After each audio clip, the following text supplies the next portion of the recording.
Welcome to the Tiger Interview Series.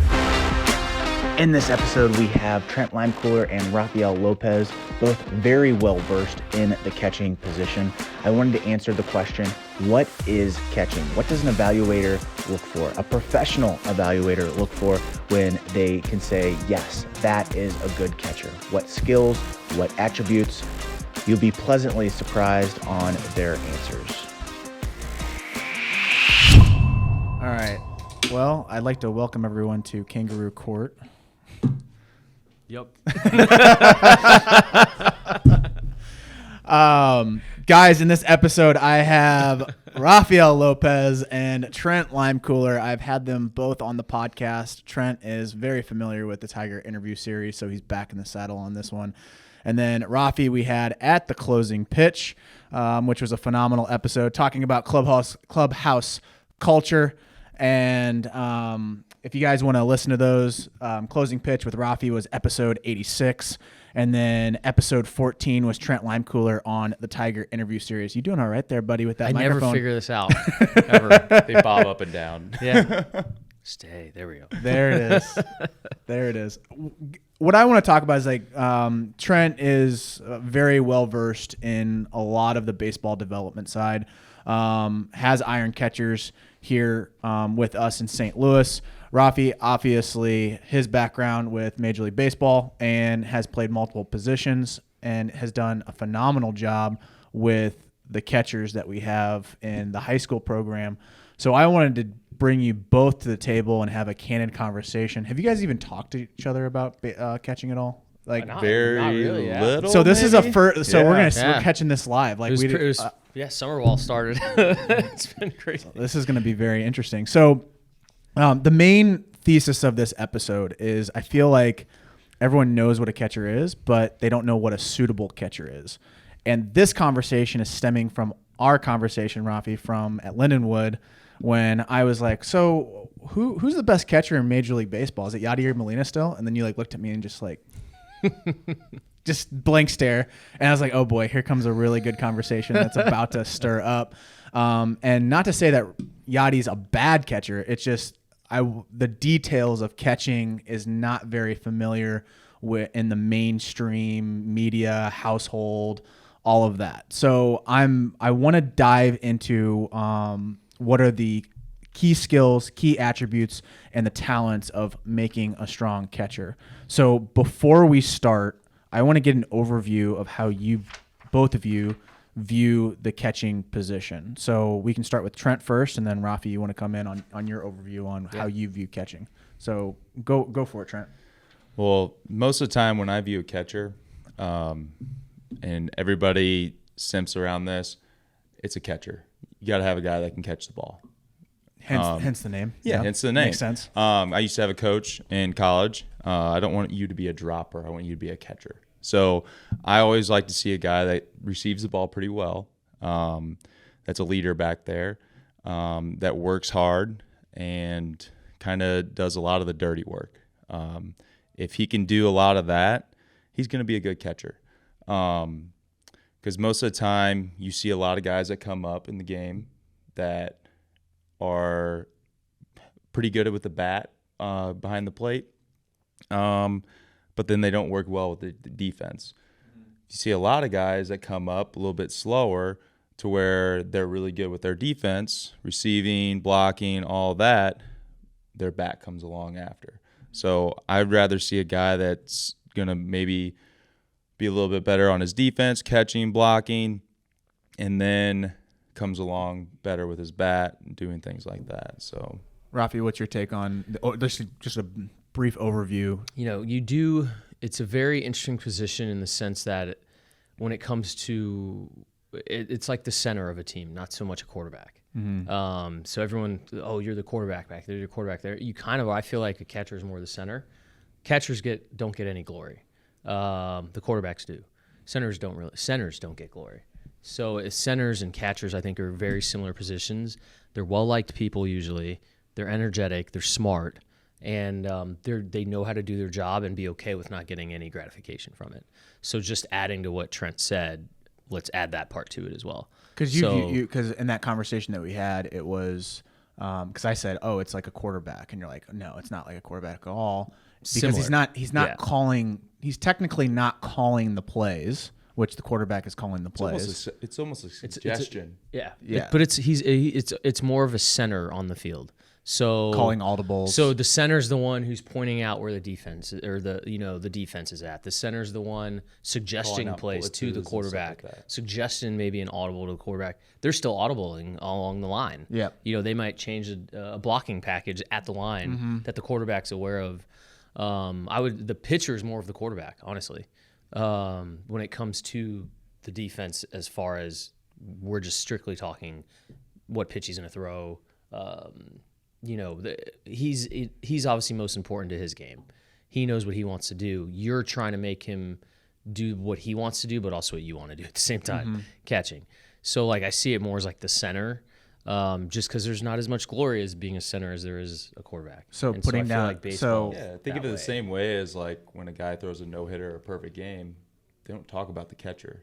it's so true. They talk about the pitcher. Do you ever feel slighted about that? Yes. But I have I've heard been putting down my fingers all night long. At the end of the day, I've it's the thrown as many pitcher's pitches decision. as that guy. Like, Yeah. At the end of the day, it's the pitcher's decision. Yeah. You can call the best game 'Cause and they may not want to throw what you put down. Because you're making a suggestion, technically. Mm-hmm. Is it kind of like Bull Durham, where you get pissed off if they don't It's take exactly a suggestion? like Boulder. I mean, I know it really is. It's exactly, especially at that kind of like old guy, young guy kind of thing. It's definitely very much like Bull Durham. Very, very much. I mean, you'll sometimes get pissed at the pitcher and tell him what's coming. Really? And most of the time, the hitter won't believe you, and if anything, it works to your advantage. It's that cat. It's that that's a cat great and mouse scene in game. that It movie. really is. Yeah, It really that is. It really is. So Stewart how is so how would you define the purpose of the catching position, Rafi? What would you say the main purpose of that position is? So when people say like be a brick wall back there, be a wall back there, they're telling you blocking, and when I see it as it's not just blocking, but you literally are the brick wall. Like you're kind of even though you're not the last line of defense, it feels like you are when you're catching. Obviously you have your infielders, outfielders out there that are your line of defense, but when it comes, there's no one behind the catcher to help. Infielders have someone behind them. It's just you. In my mind, you're kind of like you're in the trenches, and that's where I like to compare it to offensive line. So I think someone who's willing to realize you're the only position that all the fans are behind you chirping at you. You can't see them. And so that's tough when you're trying to focus and you can hear them right here on your head, just blah, blah, blah, blah, blah. Yeah. So, I just feel like you're almost you're in the trenches, and that's physically, emotionally, everything. Like if you're a catcher who's not into the game, you're not into being good at your job, you're not into wanting what's best for that pitcher and the best outcomes possible, and not willing to get beat up while doing it, don't catch. So that's kind of my. And I want to get down into that overview. with just the development side, because I feel like it's really hard to find a strong catcher. You hear that with high school baseball and college baseball. Like a kid could say, "Oh, I'm a catcher." It's like, are you? Yeah, Yeah, like that's huge, because even when I'm teaching really, really young kids, I've had maybe 2 7-year-olds this year, and the biggest thing that you have to teach with them is trusting themselves, trusting their gear. They have to get used to the ball actually hitting them. If they don't get used to that and trust their gear, well, they're going to hate that position, because that ball is going to be coming at you, hitting you in different direction or different ways. The ball is getting thrown at you every single time. So you have to be able to know and like it. Like there's people back there that don't like it, but they still do it. Yeah. But then if you don't love it, like Ralphie said, like you have to be out there working your butt off to try and help your team win. And that's, like you said, the dirty work. You have to do the dirty stuff to help your team out. You can tell a guy that just uses his glove versus uses his whole body. I mean, even how they wear their gear. A lot of coaches don't show the player how to actually wear their catcher's gear, which is, I wasn't a catcher, and I'm looking at them like, you say you're a catcher, but right now you're not presenting yourself as a catcher. Can you guys talk about like how you actually wear your gear? How? Like, I mean, because it seems like literally, seems like such a basic question, but a lot of kids don't wear the gear correctly. Yeah, I mean, Or it's too small. It's too small. Yeah. the thing that drives me nuts, especially with like younger catchers that I'll have coming in, they'll have the throat guard that's supposed to be up here, like you literally resting where your neck and chest connect, and it's down almost below. Because they're the not heart. wearing that. They're not wearing that. That the whole upper part of the ribs are just and sternum are completely open, and I'm like, of course you're scared of the ball. So it's because it's not. So it's because it's not tight. It's not. in the It's back? tight in the It's back not and tight like enough. raised up. But if you also think about it, it's a lot of the companies too. Yeah, they it's just the make them development for- of what for those looks. straps do, because sometimes they tighten them all the way. And they don't go any tighter. Yeah, they don't go any tighter, so you have to make adjustments to it, and that's what some people don't want to do. They don't want to make adjustments to their gear, so that's why you see a lot of guys, maybe in the professionals or in the college ranks, that they tape their gear up in the back because they want to try and make it as tight fitting as possible. Oh, that's why they do that. to make sure that I had doesn't to. move.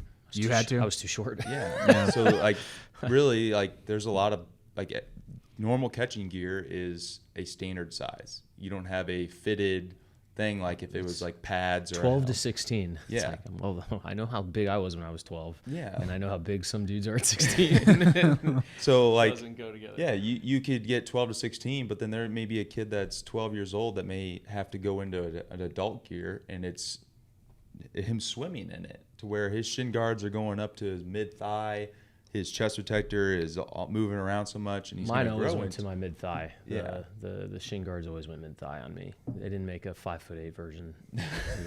So what's your opinion on knee savers? I used them. I loved them. Really? Yeah. I don't like them because I think it sits guys up too high. There's a good and a bad thing about them, but I really think they don't save your knees as much.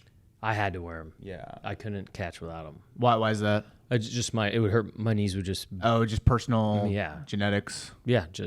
from day one was like knee surgery. We talked about it a little bit. Yeah. So I had to use it. I can see that, but then I can see also like if you've ever like sat there and you put something behind your leg, like if you put there, Yeah. sometimes it puts more pressure on your knee. But it depends on how you wear them. You see those people that put them up on the very top I rung think in the that's- middle there. That's going to make it. Do you even think worse. do you think players just rely on that knee saver where they're not getting into their correct positions? Yeah. Where they get like lazy? I think it depends. So like what he was saying with like having them too high, like with the knee saver actually too high, they're supposed to be resting kind of more on your Achilles, like start down there and go to like right below your calf. Some people put them on their calf, and that's like when I think it's way too high. Where for me, it actually helped me because it actually got me up a little bit. It was easy for me to get low. I had no problem getting low. My problem was my knees would get in the way. So now all of a sudden it actually raised my butt up that I could get my upper body over my knees catching. So, I mean, some guys it's helpful like that. The other thing is when you're, we were talking about tall catchers earlier, when you're, not all of them do, but when you're like a super tall catcher, your levers are that much bigger. So it might help them. It may not. It just depends. I think it's more of a personal preference. I could see where like young kids, it can make them lazy, and that's where I have a talk with them. I was like, if you wear them, you just can't be lazy. Because also if you think about it, they're going to sit on those a lot more. And if you're trusting that knee saver and really sitting into those knee savers, you're not going to be able to react down to block. Everything's always going to be back. So anything that you're going to do is going to be more shifted back with your weight instead of forward, like Rafi said, to where your chest needs to be forward a little bit more, okay, be in a more athletic position to be able to react. You're not going to be able to react as much with those knee savers back there sometimes, so kids trust them too much. And that's why I don't like them sometimes, because you'll see a kid and you'll just sit there catching, and I'm like, yeah, you probably feel comfortable, but we need to get you up. We need you to start trusting getting into your legs, staying in your legs a little bit more, staying stronger and being a little bit stronger there. How do you know if the shin guards are on fit nicely? Is it just I mean, you just personal preference? You look at it and kind of tell, honestly. if Really? they're too There's low, no too like high. guide for someone that's listening. Be like, oh yeah, Well, that kid's wearing like I mean, you want it baby gap. covering above your knee. yeah, but the main thing, most shin guard most companies are going to have a knee pad on the inside that's adjustable. You want that when you put your shin guard on to be on your kneecap. So there's some kids where you can tell if their shin guards are too small, that part is too low. Gotcha. It's more like on below the kneecap.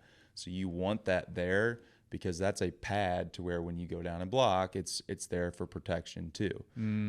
But it helps you measure that out.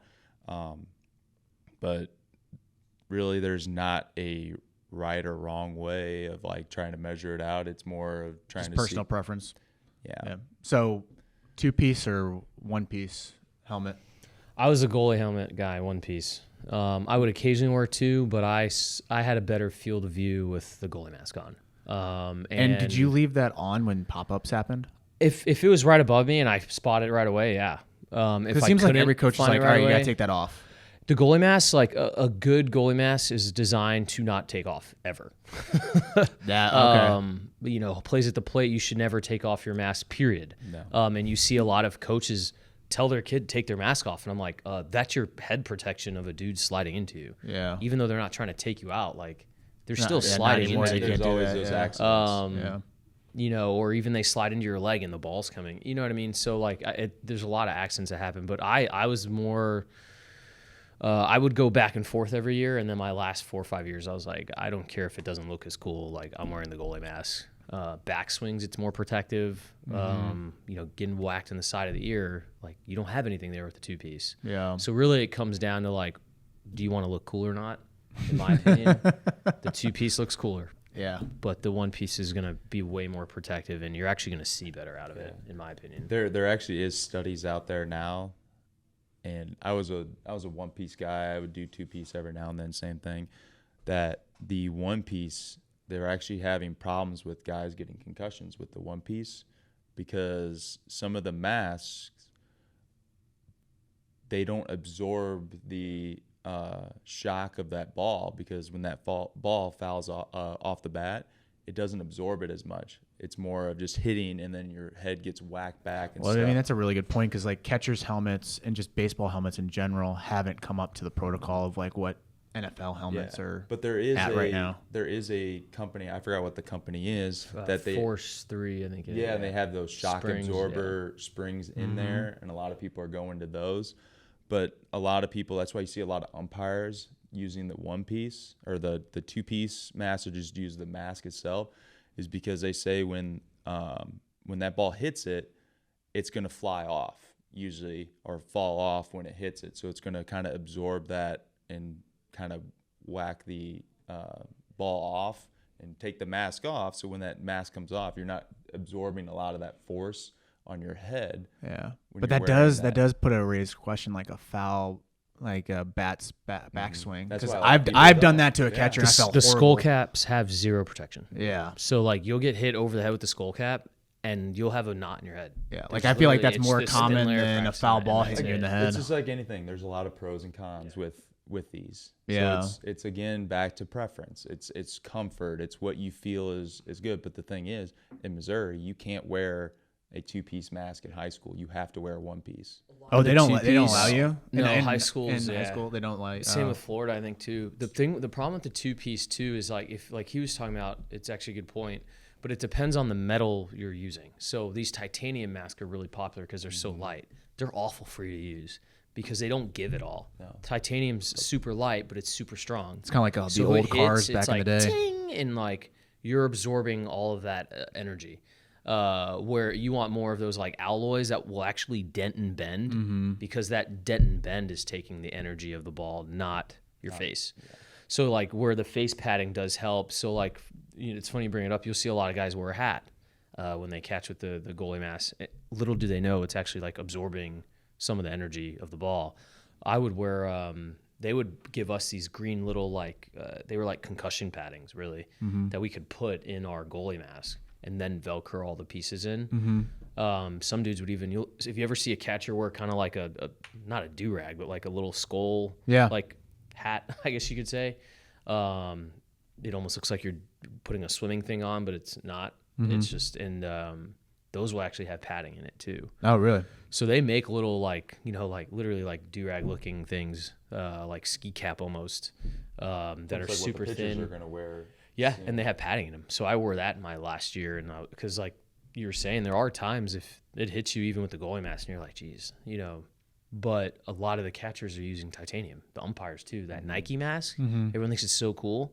It's awful. No offense to Nike. But they got really cool gel pads, but it's titanium metal. The titanium is the worst thing for you to wear. And like the scientists, everyone will tell you that. Yeah, it's But just like cool. yeah, it's just like the cars know? back in the days in the 30s and 40s when people were dying because there was no protection in those cars. Like literally, when you got in a wreck, it was built so strong that you'd be like a pinball going all the way around that car because it was just it was basically The a point big of cars hunk of metal breaking now are to to break. absorb, Yeah, to I absorb mean, the. It's the same as like because when I was starting up, when I was getting like new gear and that, I remember going and getting my mask and kind of making sure it would fit and stuff. And I will always remember this.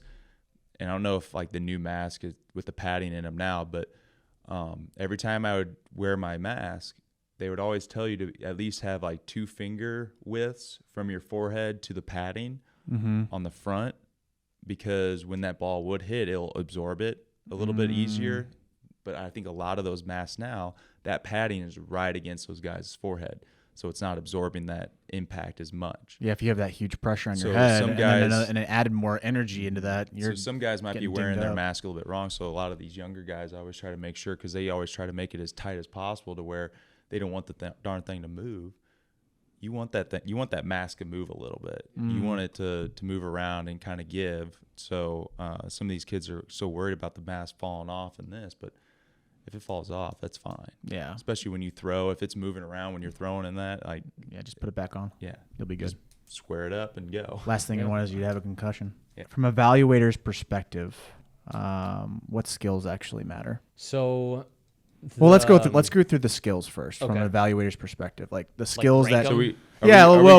Let's just list the skills out there because I don't think a lot of coaches, parents, and players don't know the skills that are actually being evaluated by coaches, I would agree. like strong coaches that have a background in catching. Yeah. So First one I would say is looks. Like if you're wearing the gear correctly. Eye test. Yeah, it's your Okay. eye test. So, Eye test. What's after that? honestly, can I just list them? Yeah, just go. So a lot of parents think throwing. That's the only time a catcher really gets any sort of glory is throwing. Yeah. How hard do you throw? What's your pop And time? are you throwing guys out? Yeah. When in reality, like once you get into pro ball, that's the last thing they look at. Yep. They want you to receive, block, lead, and game management. Those Okay, are so- like literally tied for So let's list it out: receive, block, Game management. game management, calling a game as part and of then game after management. that comes throwing throwing. is dead last. throw. What's before? Is there anything else? Before? I mean, if you want to simplify it, blocking, throwing, receiving, blocking, game management should all be tied for number one. Okay. and then you can go and into then- probably. Then throwing. Then throwing. Got it. Yeah, I would say like game management would probably include with fielding a bunt, taking care of your pitchers, doing all that type of stuff. So Now let's deep dive into receiving first. What makes a strong receiver? Trent, you want to go with this first? the biggest thing I always look for is a guy with quiet, soft hands, a guy that looks really comfortable, has good rhythm back there. That is always the biggest thing, because if a guy looks really stiff, he's moving around a lot. He's not Body gonna- movement or hand movement? both. Okay. Because like Yes. whenever I don't have a really strong eye for catching, but I do notice when catchers have when they receive something and the ball literally takes them away from the zone. That's where I'm just like, whoa, that guy needs to pick up an outfield mitt or something. Yeah. Or Yeah. figure out his receiving. Is Is that a fair assessment? Yeah, and I always think like any person can look at and go out there and watch a game and be like, that guy's pretty good at catching. Like you should be able to, like if a guy is good enough back there, receives the ball well, has quiet hands, and you can go out there and go watch a baseball game and see that, anybody should go, wow, that guy's good. So what's quiet hands, meaning it's not moving at all when they receive a pitch? It depends. It depends. Like, It looks easy almost. Yeah. I would say. I teach my guys to everything's an illusion, is what I teach my guys to the umpire. Like, you need to make an illusion that it's a strike. And if that means move your glove 3-4 inches properly, then that's okay. Not like a quick catch, then go If you're over. doing it it's not in a drag. Everything if you're goes back doing into the it middle. one motion, like, and it's going up 3-4 inches. Like, I'm not going to say a word, but you can't let the glove go down first and then up. It has to be one motion up into the zone. Everything's kind of somewhat funneling back into the zone. So But think you of- don't want to catch it and then go straight to the middle. No, I Think mean, of you the, just think of the bring it movement back as a couple. pre-movement, like pre-pitch movement before you catch the ball.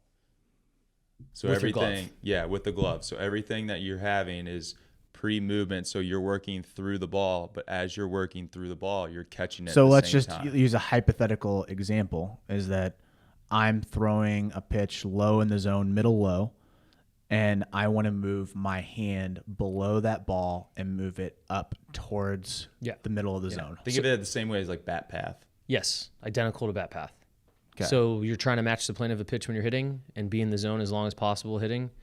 Same thing catching. You're trying to match the plane of the pitch receiving, and that always means getting underneath that plane. So if it's a curveball going away from you to your right as a catcher, your glove should actually be going further right and below it to be able to work underneath and up to that pitch. That makes sense. Always work yourself back to the strike zone. That's why they call it framing. I always tell some kids it's almost like framing out an actual picture frame.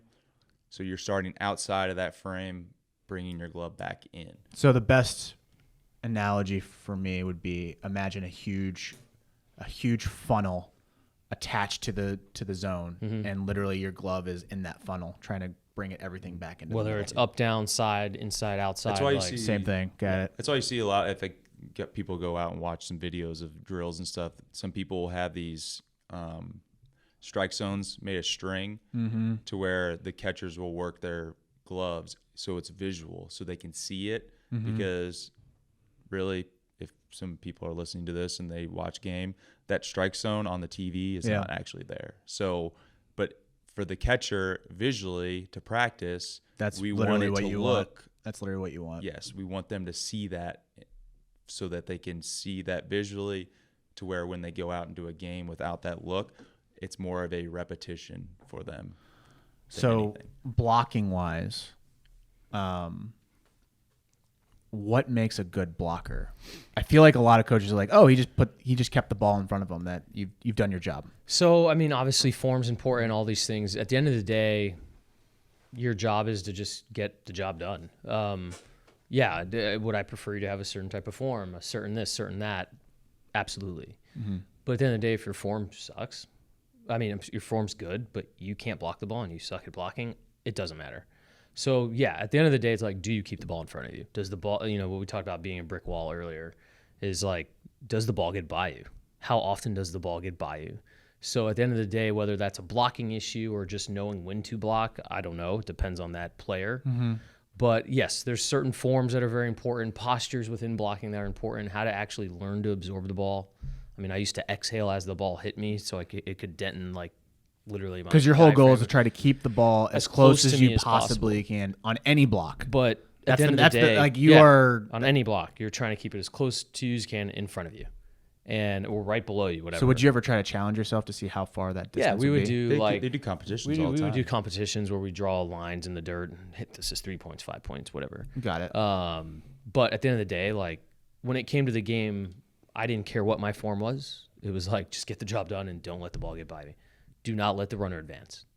That was keep a double play. Yeah, that's why you see That's- some that- guys. That's why there's so much advance. Like At the player, end of the day. runners advance way more often in the younger ages than the older ages because of that reason right there, which is Just find a way to keep it in front of you. yeah, you're keeping the way in front of you, but also like the younger catchers, when they do block, the ball shoots off away from them, and they're not able to grab that ball and throw them out. And that's why you see a lot of guys, like when they're blocking, they may go down on one leg, one knee. I've actually seen some guys where they're still in their catching position and they're still blocking the ball. The ball pops up and they're going to block it. Yep. Well, that's a huge issue right now with the one knee down, one or two knees up. Yeah, but like you still see some guys like Yachty used to do it all the time, to where he would be up, but then like on curveballs, he'll go down, drop that, and slide that one leg out. Like you see that a lot of the times too with guys, just to try and absorb it, get on top of it a little bit more, and deaden that curveball because he knows that ball is going to that spot. Do you think it's a little unfair to be critical on young catchers because the pitchers don't know where the ball's going majority of the time? I mean, I feel like in Major League Baseball, even though they're throwing 98 miles an hour with hard cut, at least I know exactly where that pitch is going to be at, right? I mean, the ball, they don't throw the ball to where you sit up half the time, at least. So, I mean, they're not as good as we think they are. They're in the zone more. They're not necessarily hitting their spot as much as people think. They're just in that general area a little more. What would you say, like, percentage-wise? How often, like, the best in the big leagues? Probably 50% hit their spots. No way. It's a coin flip. I mean, really, that's a suggestion, and in the back of your mind, you have, well, he usually misses here. So if I call here, you literally have to learn where they miss when you set up in certain positions. That's a really strong point for just hitters, too. You got to also think of this. You have to think of that. The ball moves so much for some of these guys. It's hard to control a lot of that movement sometimes. Yeah. So they're going to, again, back to talking about what we were earlier, where your glove is, okay, most of the time, as you learn, if a guy has a lot of movement, sometimes maybe a guy wants to see that target where he wants to throw to, and then when you start to get to that pre-pitch movement, then you set up to where that pitch is going to go. So some guys are a little bit different, to where you may want to go where you want that pitch to end up, but that pitch may not end up. It's there. almost like it. That makes the catching position so much harder if you think about it. Because, like, as an infielder, I had to think of all the different situations. I mean, you played infield. Like, you're thinking of all the scenarios that could possibly happen before the play actually happens. Catching, you have to think about every single pitch what could possibly happen, and you have to actually call the game too. Yeah. And catch it and block it. And block it receive, and react. I mean, you name it. Remember what pitch you threw. Remember what you did to that hitter the previous at bat. What got him out. What he looked good on. What he looked. So bad your on, memory has to where he be hit the really ball. good. That's the hardest part of catching, is actually remembering the game while you're. I mean, we'll go high school, bottom of the seventh, and their fourth hitters had 3 at bats. Well, you have to remember, if you're calling the game, you have to remember what you called that guy to the best of your ability every pitch. Well, even the situation too, because the situation could have been different. At least remember what got him out. Yeah. And so it gets very tricky. But what you're saying too with the young pitchers earlier is that, like, with my 16-year-olds this year, is there's times I'd be like, hey, like, what happened there? And they're like, coach, it was a fastball in the other batter's box. Okay. So, sometimes it's hard to tell with depth and if they spike something. And that's where it's like, just slide out there and scoop it if you can. So I'll work hands a lot with the catchers. We just don't do blocking. We'll work on, like, putting the machine to their right and working on a wild pitch, like scooping it. And actually trying to. Yeah, because think anything in the batter's box. They don't hit their spots. They just don't. In the batter's box, like if it's the left or right of the batter's box, you're sitting middle, you're not going to get out there and block. Yeah, like even no a one's curveball getting out that there. you wanting to block. Yeah, there's people that will practice balls that get spiked into the 50 feet, maybe a curveball that are going to bounce up high. I would stand up and block pitches. You're not going to go down to your feet. Just do anything you can. Yeah, literally just stand up on a really short curveball and just. It's almost thinking it like when you're blocking. I tell a lot of kids this because a lot of kids that are goalies in hockey are the same way, or they sometimes are catchers. So I kind of tell them the same thing. Like, feel like you're a hockey goalie trying to not let that puck get into the goal, to where if you need to slide out, kick it over or something, or get your glove out there as much as possible, scoop it. You're do whatever you can to keep that ball from going to the backstop. I want to go back to this 50% thing that you talked about. Pitchers only hit their spots 50% of the time. Is it hard misses where they're actually missing completely away from that location? Sometimes. I mean, that's probably, if you would divide that, I'd say 25% Yeah. that are like full misses, and the other 25% are like a general miss. Because my point is that I think hitters give pitchers way too much credit on like locations. Like, yes. I deal with my lessons and I say, hey, where are pitchers throwing you? They're like, oh, they're throwing me inside. I'm like, they're not throwing you inside. I'm telling you that right now. If you literally, if you Especially took a not piece high of school. paper, Yeah, they're throwing outside. you just took a piece of paper and turn it like this and call it a plate. I would never look here. He and put I would the never he look put the here. paper horizontally. If you're not watching the video. Yeah. So literally like this. Yep. And just take 2 inches of this piece of paper on each side and don't look there. And literally look the heart of the plate down the middle, and you're gonna get a pitch there. Yeah, because Almost every at bat. Well, they're mistakes. If they're trying to throw outside and they make a mistake, it's either going to be a ball, Yeah. or it's going to be down the middle of the heart of the plate. And then high school ball, everyone, all the kids, you hear, oh, they're calling it outside. They're calling it outside. Blah, blah, blah. Well, you know what? No crap. They're calling it outside because That's where these he's pitchers throwing it. aren't good enough to throw enough pitches over the plate. They're going to call pitches that aren't over Also, the plate. think about the umpire. Or else He's we'll be sitting out there- there for 8 hours. we'll be and there he's all like, day. bro, everything looks the honestly- same right now. No, but we'll be there. If umpires called just the plate in youth baseball, we'd be there all day. Like, Oh, It yeah, would be without a the doubt. most boring it'd games. be awful. It'd probably be 20-20. Yeah. Or That's just what I Walk, get. walk. That's what I mean. I get a kick out of it when I don't think you get through the third inning. No, you wouldn't have enough pitchers. yeah, like I get a kick out of it. Like parents. So then you just change the plate, what you're looking as a hitter. Parents, I love you so much, but when you're dogging the umpire on an outside pitch that is not close, and you're like, oh, that was a strike last inning. It's like I get it. It's just that umpire's been out there for 6 hours and everything looks the same, and he's just trying to call the best game he possibly Most of them can. during tournaments are doing 5 games. Yeah. So 2 hours. They're out there 10 hours. Yeah. The only time that I ever get mad at an umpire is if it's a botched call And it's that obvious It's he's not that trying. obvious, and it's like, whoa, what happened here? Like there was a hit in Indianapolis. We had a hit and run. There was a hit and run play, and the guy swung super late, and it was he would have struck out, and we threw the guy out. He didn't call the hit and run. He didn't call it as a swing. And I was like, come on. I know that I'm not calling ball. I'm not giving you a hard time on balls and strikes, but you at least got to see that the guy actually swung. But anyways, It's the consistency. That's what gets me. yeah.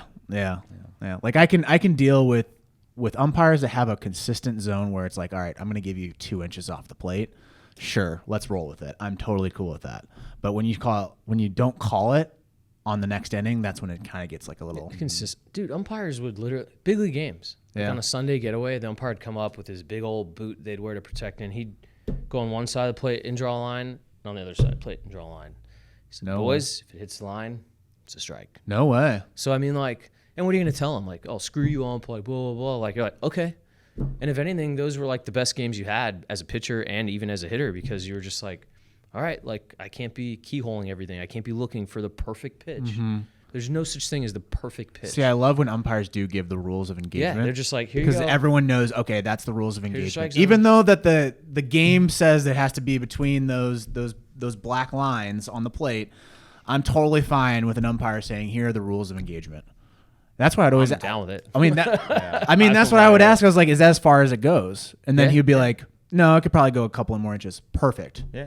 And then he would be more honest with me, and then he knew that I wasn't going to give him any crap on it. That goes back to the same way as like communicating as a catcher, like with Yeah. the umpire. Like there's so many kids out there right now that are showing up the umpire.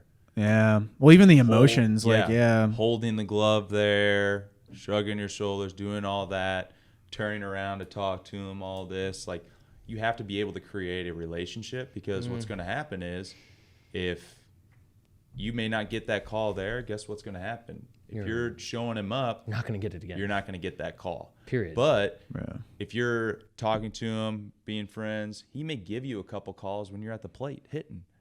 To where if that pitch is a little bit close, he may call it a ball for you, just because you're the guy protecting him back there. Because that's the other thing. You're protecting the umpire when you're back there as a catcher. So if you're going to do your job, he's going to do his job too to help you out most of the time. Do you think the automatic strike zone is going to hurt catching? It is the worst idea I've ever heard in my life. Wow, came out of the gate hard there. I'm just throwing that out there. Right in the paint. I think it's a terrible idea. What it'll hurt is not just the catching itself. It's going to hurt the aspect of like the framing, like all that stuff that a lot of people have learned in the past years and really worked on. That's what it's going to hurt. I feel like it's the nature of the game. Like human nature is part of baseball. Like eliminating human nature is just not it eliminates the excitement of the game too. If it's to the point where like it doesn't have to be from that person saying like so they're up in the press box going ball, strike, ball. What if it's a ball that is right down the middle and the umpire just obviously misses the call and it's an actual strike? That's when it needs to be an adjustment, because you got to think they're still human. But if that ball is right down the middle and they're calling it a ball, that needs to be fixed. That's when that guy can be up there and go, hey, you missed that. But I mean, That's a how many strike. times does a major league umpire miss that call, except Angel Hernandez, but a major league umpire missed that call? You'd be surprised how many. Really? I don't think it's as bad as you think. I think Like, high school It doesn't happen. high school year, but I this mean year has high been school bad. I mean high school umpires I can understand, because again it goes back to if I'm sitting out there for 6 hours in the brutal sun on turf and trying to call a game and be very precise and very perfect, that's a recipe for like there's gonna be It's not the same. as you keep on going down the line with each game, the probability of you making a really strong call is less. Like that's why I always ask the umpire, like, "Oh, what game is this for you? How many more games you got left?" Yeah. And then they're like, "Oh, this is my last game." Like, "All right, boys, this is gonna be not a great umpired game, just to let you guys know." Yeah. It's with your point, it's just like, where do you draw the line? Yeah. You know what I mean? So like, okay, if it's an obvious ball, do we ring back to the umpire like, hey, call that you call that a strike, it was an obvious ball, and you switch it? So it's like, at what point do you draw the line in the sand that like, where we're going to be switching and correcting the strike zone when we're not? I mean, I've been back there where literally they throw a strike, ball, and you're just like, next pitch, home run. But you know what? Like, I guess Mistakes are part of that's part of the game, right? Like that's what makes baseball very great. character building aspect of the game. But like, Yeah. You know what I mean? like if they're gonna try and implement it, I think that's the easiest way to do it. To where it's got to be. It's just like when they brought in review. So are you They never get the reviews right. I'm not. Yeah, I know. And that's the thing. that is true. You It's know so what I mean? true. It's like, It's you'd that, be but like, then yeah, and hit also- him. You literally see the ball change directions. They're like, nope, you're back here. You know? It's the same thing with like when they implemented it. Like, there's so many rules out there now that are like, well, that can't be reviewed when it should obviously be a reviewable play. It's like, okay, well then why did we implement? I think this? people are just worried about the ninth inning, 2 outs, bases loaded, and then like something like that happens, or what it's like they- an automatic strike zone, and like, oh well, if we had the automated zone, then that would have been called differently. Yeah, but then, I mean, like, people don't, and this is a little maybe far-fetched, but then all of a sudden you have technology calling. Well, like, guess what's hackable? All technologies. So, like, Yeah. are we going to worry about teams? I mean, they were relaying signs with trash cans, That TVs, is so true. smartphones. That's a you know, good next thing you point. know, they're going to be Apple hiring Watches. people, Apple Watch, like, literally, like Red Sox, really, they didn't get in, they got a little bit in trouble. They were relaying signs through Apple Watches from up top. They'd watch, relay it down, call it out. Golly. So, like, next thing you know, That's what are we going to so be true. hacking the strike zone? Like, I don't know. You know, we should just go back to the But, 1700s and like, play it like that way. Or But the strike 1800s. zone's like, what we were talking earlier is like, what you do is you take the catching position, you just turn it into a second DH. So now, You just put a backstop back there. a guy like me has zero chance to make it in the big leagues ever, because now you take receiving out of it. You take, you take so much. Receiving is so important because you're trying to make every strike stay a strike. That's the biggest thing receiving is a strike needs to stay a strike, and you're trying to turn the borderline pitches into strikes. I mean, even if they're 2-3 balls outside, you're trying to be that good at your job that you're trying to get. You might get that call to strike, and they keep track of that. And nowadays, strike they zone keep percentage. track of There's how many balls- times you're able to put the glove. Keep a strike percentage. There's- Turn And- a ball into a strike percentage. Like, they no keep track of that. way. there's probably I have a 10 website. I'll show it to you. Yeah, there's probably Wow. 10 or so statistics now that measure all that. So I hate to put you guys on the spot, but who is right now the best in the big leagues with those numbers? Do you guys know? I'd have to look because it does change. But I mean, you always have your handful of dudes who are in the top 10. Gerdall. Yeah, Grandal. Austin Hedges is always top 15. Which again, Buster narratives are Posey, so Grandal is Yeah. he's- narratives are so interesting like because Salvador Perez ranks dead last in and that's the every thing. Everyone receiving loves category. Salvi, everyone loves Yachty, Yeah. Everyone loves. Yachty ranks very mid-average to slightly He's below gone average. down a lot because Even when they first came out, he wasn't So at what point has he been? Has he ever been number one? receiving. I mean, he's good at it, but he's never been the number one receiver based on stats. No. Like the actual. If you go watch a game of Yachty catching at the beginning of his career, you'd laugh at his receiving skills. They're not good. Now I mean, he receives the ball well now, but a lot of his calls he gets is just because he's Yadier Molina, not because he's receiving as well as you think. I mean, if you're a kid and you're watching trying to learn how to catch, don't watch Yachty catch when it comes to mechanics. Watch Yachty catch on leadership, game calling, his body language behind the plate, throwing. And even throwing, he puts himself in positions that a young catcher just can't do. No, because I mean, he's literally. That's why he's literally sideways cheating. when he's cheating so much. Which is fine. If you get good at cheating and know when to do it, do it. But if you're actually trying to teach catching and you're a young kid, and don't ever tell them to go watch Yadier Molina unless you're looking for the leadership skills, the game calling, the body that so the way he presents himself. Like he always looks like he's in control, and no moment seems too big. He's always very calm. You know what I mean? But when it comes to blocking, I mean, his technique is not good, but he does the blocks job. really well. It's just, but if you're looking at his technique, it's not that great. But he does a very good job of setting the ball up to his chest every time. So Salvi's dead last in majority of the Salvi's statistics. dead last in everything but throwing. And then Yachty's probably right in the middle. Yep. And then who are your top three catchers that you would recommend for someone to Wish I had that go website. to go look at? I have it, but I let need me to look up some. Like when I know my last in 18, it was like Yasmani Grandal was number one receiver. And then you had Austin Barnes, Austin Hedges. I mean, I was even top 10 in some categories. Buster Posey would be up there. So Buster's a really good catcher. Buster's very, very good. Muto's been up Yeah, there a lot. Ria Muto is very good receiving. Which is crazy because you Zanino, very Yeah. good receiver. You and Buster Posey have a similar path where he played multiple positions. You went in as a middle infielder. I find that very fascinating. So he where- was too. Yeah, that's crazy. He was a shortstop his freshman year of college. Same college At Florida too, State, right? he started as Yeah. a shortstop, and then the last 2 years caught. So Tyler Flowers, I don't know if he's Yeah, still he in the retired, game. but he was top receiver, Yeah. and he used to be a terrible receiver. Yeah. Oh wow. And he was a backup too for majority. He was like a guy that would maybe play 40. So all those names, those are the guys that the guys needed to be looking at as mechanical wise, Yeah. receiving wise, watching them in a the full game. Pirates catcher. Who's that? Stallings? Yeah. Yeah, he's a pretty good receiver. Yeah, he's up there. He moves his glove a lot, but he's pretty good. Yeah. Now, from a blocking standpoint, who would you recommend as being one of the best blockers in the league? I think there's a lot of them that are just really good at blocking. But I mean, they have a stat for that too, like literally blocks allowed or like runs. Do you have the website that I'm you can trying share? to find it. It's like the same way as like defensive runs saved. Yeah, in a way. it's literally It's that statistic. Blocking is very hard to measure because there's a lot of guys that get the job done, like you said with Yachty. Like he's going to get the job done, but it may not look pretty.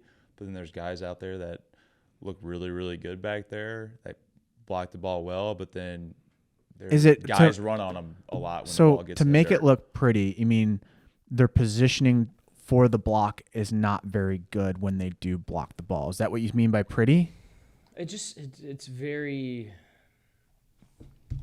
Or is it how far Like, the it ball doesn't- goes? I mean, I one knee block all the time, like when I played, and that's not technically the right way to block, It's but not I was the, like, good at it and set in stone way yeah. of doing it. So that's why it's always kind of like whenever you talk about the mechanics side of things. So for 2019, and this is a statcorner.com, and I know It's called statcorner.com. statcorner.com. They use another one too, and but I mean, you have Austin Hedges won. Roberto Perez with the Indians was a very good receiver. Christian Vasquez, which I'm not a huge fan of him, but he's still really good. Grandal, Barnhart, Flowers, Max Stassi, Victor Carantini, Austin Barnes, Tom Murphy, which is crazy Thomas because Nito's great. yeah, Now that I think about it. because if you look at how the fans are rating these catchers, I'm on right now. I'm on ranker.com, which this is like upvoting and downvoting on catching. You have JT Realmuto. Realmuto is number one. Grandal is number 2. Molina is number 3. Contreras is number 4. And Sanchez is number 5. And then you have Buster Posey at number 6. And what is that? What website's that? This is ranker.com. So this is the fans voting it. And for this, there were Fans have 13, no idea. There were 13,000 votes, but I mean, I wouldn't say that they don't know anything. I would say that they're more attracted to the hitting aspect and the throwing aspect, which I want to get the point across for coaches is that, and parents and players, is that you being a good hitting catcher doesn't mean that you're a good catcher. You being a good throwing catcher doesn't mean that you're a good catcher. You might throw out some guys, but how many runs are you saving? How many strikes are you getting? How many strikes are you maintaining? Exactly. Those are the huge aspects of it. Because even on the All-Star game, the ones that were in the All-Star game, Buster Posey, JT Realmuto, Yadier Molina, Omar, I don't know how to Narvaez, and then you had Salvi, and then you had Mike Zunino. Yeah, I would agree with all those except for Salvador Perez. He's just there because he hits. Makes sense. That's it. And I'm not. You gotta also remember, like, simple. a lot of the All-Star stuff is all fan voted too. That's what I'm saying. That's my point. They're fans of the game that think they know a ton. They might know a ton about statistics, but they don't know a ton about like the little details that go into it and what to actually look for. They have no idea. Mm-hmm. Some might, but if you're a fan who's never played, like, and you just know stats, like, you don't know baseball. You just know stats.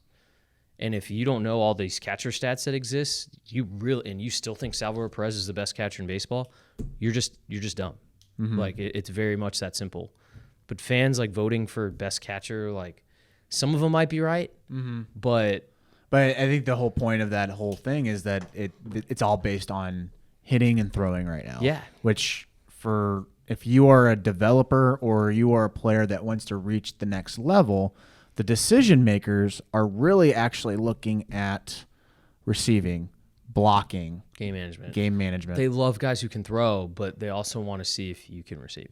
Or if you can't receive and they're recruiting you, do your hands look decent enough that we can teach you to receive better? And then, someone's going to say, well, because you don't want a guy with no arm either. Yeah, but they're going to say, Rafi, but why do showcases only do pop time? Because it's the easiest statistic or easiest thing to measure. True. It's easy to measure, and then at the end of the day, you can't have a track meet out there. So like, you still have to be able to throw people out, but in reality, they're not stealing off of you. In most cases, they're stealing off the pitcher. So when your pitcher does give you a chance to throw a guy out, you have to be able to throw him out. Because at the end of the day, the best catcher, might throw out 50% in a season. On average, the major league average is like 24%, 27% caught stealing. Caught stealing. So, yes. I mean, you're telling me at least 70% of the time the guy's safe when he steals. So, like, that's another reason why throwing is not as important, is that even the guys with cannons might throw out 30% in the season. Yeah, but also the running game is down, though, right? The running game is down. Because I'm not going to take that chance to actually run. It has to be, yeah. If you're a guy like, Billy Hamilton for a while, I can remember them being like, dude, stop stealing. Like, you're getting thrown out as many times as you might have 30 stolen bases, but you've been thrown out 15, 20 times. Mm-hmm. So, like, it's just not worth the risk. Because he's a guy that could easily score from first base and the ball in the gap. So you're like, dude, let's just leave you at first and double your scoring anyway. So, but like with what you're seeing with arm strength is that you can't have a guy who throws 60 miles an hour down to second because I'll steal. Yeah. You know what I mean?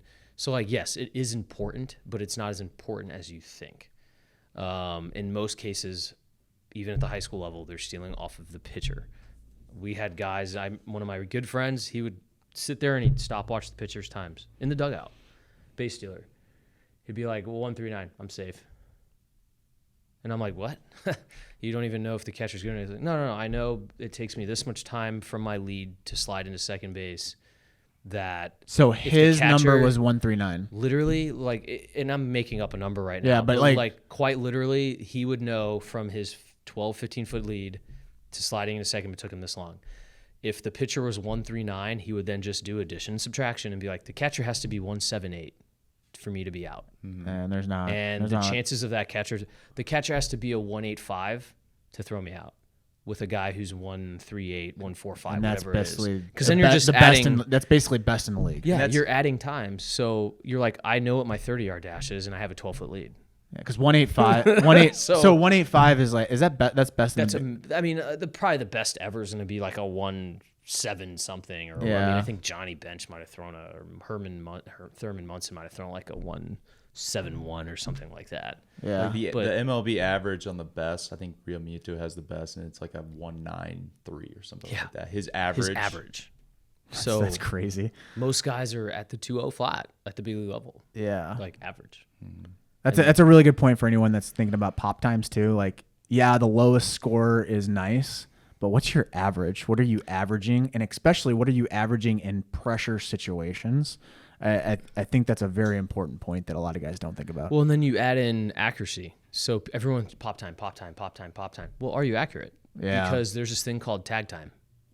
So a lot of major organizations, they couldn't care less about your pop time. They want to know what's your average throw down there, plus the time it takes for on average, the infielder to catch your ball and tag a guy out.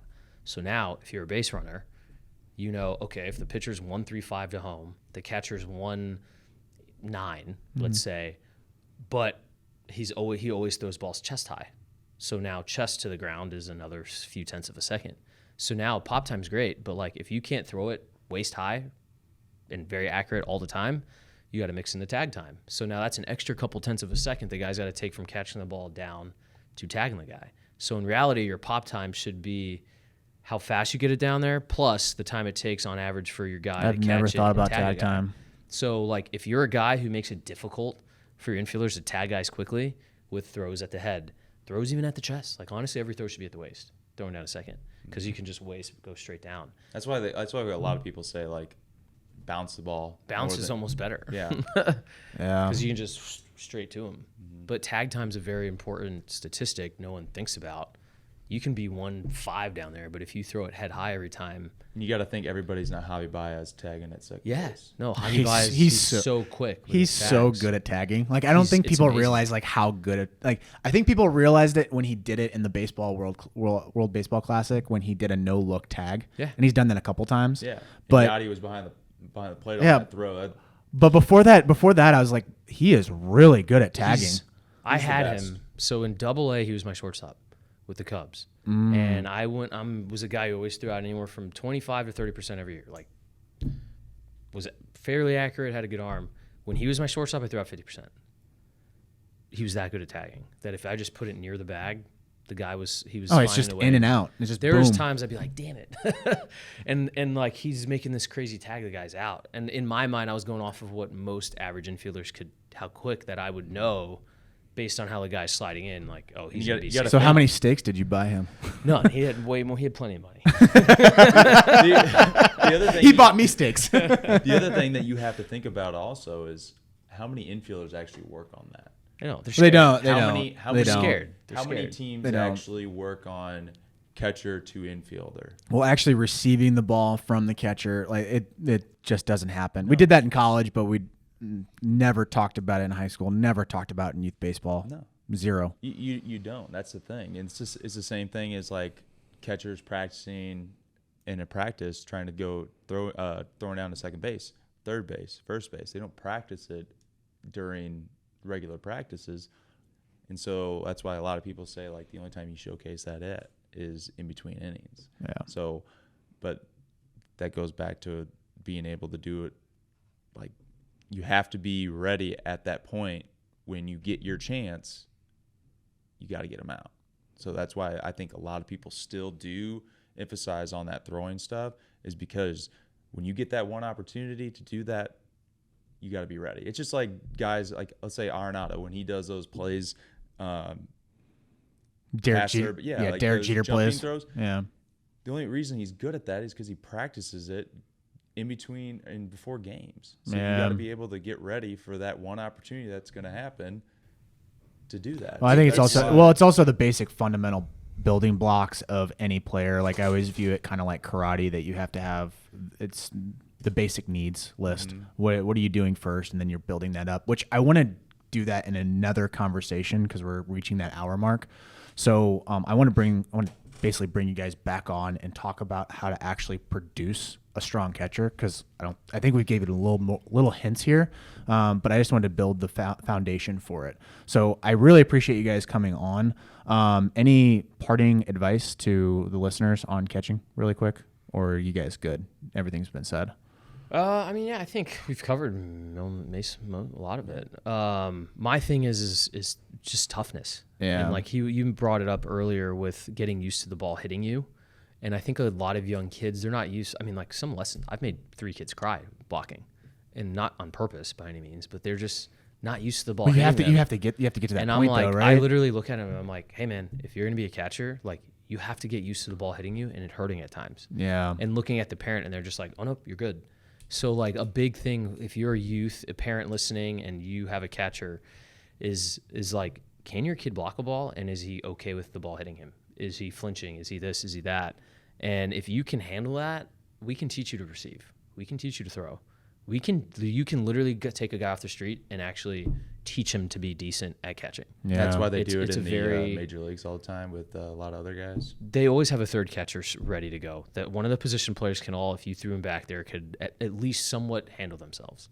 And so that would be my advice. With last thing I want to say is just the physical toughness that goes into the catching position. And if you can't handle that, then don't waste your time. Yeah, just find a different position. That would be my last Cool. couple Yeah, thoughts. going off of that, so you see a lot of guys when they do drills with younger guys, they have them get into that blocking position and they just throw baseballs at them. Yeah, it's a great My job. dad used to, I mean, that's the only way you can do I it. know. That's the only way you start. I mean, know. You just got to get used to the ball hitting you. Mm-hmm. If you don't, good luck. No, literally. But don't waste your time. I would say Yeah. this: you got to have fun. You got to have fun with it, especially with the younger guys. Even when you're doing these lessons or working with them, you have to still make it fun. Yeah. You have to change it up, even if it's doing hand-eye coordination stuff, changing the ball up, or just doing little bare hand, little games and little competitions. games here, Yeah. like blocking, maybe trying to see how many they can block in a row, or doing. Well, if you want want to, if the listeners want to see like different things that you work on, we've posted some on the Rawlings Tigers Instagram handle. We've also you've posted on your TikTok as well. Yep. What's Even Trent? What's their TikTok handle? I think it's just Trent Leimkuehler. Okay, I think it's that. I'll put it in the show notes. It'll be Yeah. good. So And then also a lot of stuff on the iron catcher stuff with drills that we've done with guys from the Tigers. So cool. Well, guys, I really appreciate it. And then listeners, if you want to see our pretty faces, go ahead and subscribe to the Rawlings Tigers YouTube channel. That's where we're posting this video. We also have the Closing Pitch podcast. You can subscribe to that on any of the podcasting platforms. You can also see that on the YouTube channel as well. That is the Closing Pitch on YouTube. So thanks again, guys, and we will catch you in the next episode.